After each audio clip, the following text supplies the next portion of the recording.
طاہر بھائی، آپ دانائی اور علم کے ایک استاد کا واقعہ بیان کر رہے تھے، تو پھر وہ واقعہ کیا ہوا؟ ہاں بھائی، میں آپ کو ایک بہت ہی دانا اور عقل مند شخص کا واقعہ سناتا ہوں۔ وہ کچھ یوں ہوا کہ وہ تعلیم دیا کرتا اور اس کے پاس دور دراز کے علاقوں سے شاگرد آیا کرتے، تعلیم حاصل کرتے، دانائی کی باتیں سیکھتے، علم حاصل کرتے، یہاں تک کہ دوسرے ملکوں سے بھی لوگ آیا کرتے اور فیض یاب ہوتے۔ اس آدمی نے ایک دفعہ اپنے ایک شاگرد کا امتحان لینے کے لیے اسے کہا کہ میں نے کافی عرصہ تم کو سکھایا ہے، اب یہ سارا علم تم دوسروں کو بھی سکھاؤ۔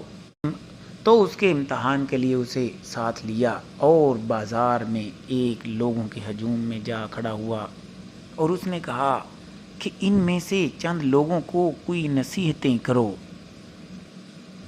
وہ اس سے ایسا کیوں کروانا چاہ رہا تھا؟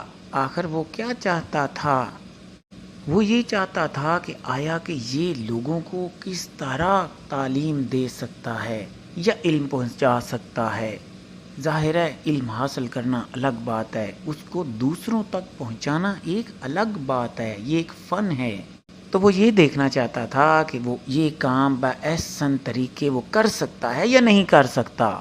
تو اس کے شاگرد نے اپنے استاد کا حکم پاتے ہی ایک دو لوگوں کو مخاطب کیا اور ان کو نصیحتیں کرنے لگا۔ وہ عام کوئی مزدور طبقہ لوگ تھے، بہت پڑھے لکھے نہ تھے۔ تو اس شاگرد نے بڑی بڑی عالمانہ باتیں کیں، لیکن ان لوگوں کے پلے کچھ نہ پڑا۔ جب استاد نے دیکھا کہ اس کی بات تو بالکل کسی کے پلے نہیں پڑ رہی، تو اس نے بیچ میں مداخلت کی اور اس استاد نے، عقل مند شخص نے اپنے حساب سے لوگوں کو چند نصیحتیں کیں اور واپس لوٹ آئے اور اپنے شاگرد کو بتایا کہ دیکھو، ایک بات یاد رکھنا، لوگوں کی سمجھ کے مطابق بات کیا کرو۔ یہ بات تمہیں پتہ ہونا چاہیے کہ آگے سننے والے کا دماغ اور ذہن کس سطح کا ہے، ورنہ وہ آپ کی عالمانہ باتیں بالکل نہ سمجھ پائے گا۔ ارے ہاں، یہ تو اس نے بڑا اچھا مشورہ دیا۔ یہی تو حکیم لقمان کا قول بھی ہے کہ بات لوگوں کی سمجھ کے مطابق کرو۔ ہاں بالکل، آپ ٹھیک کہہ رہے ہو۔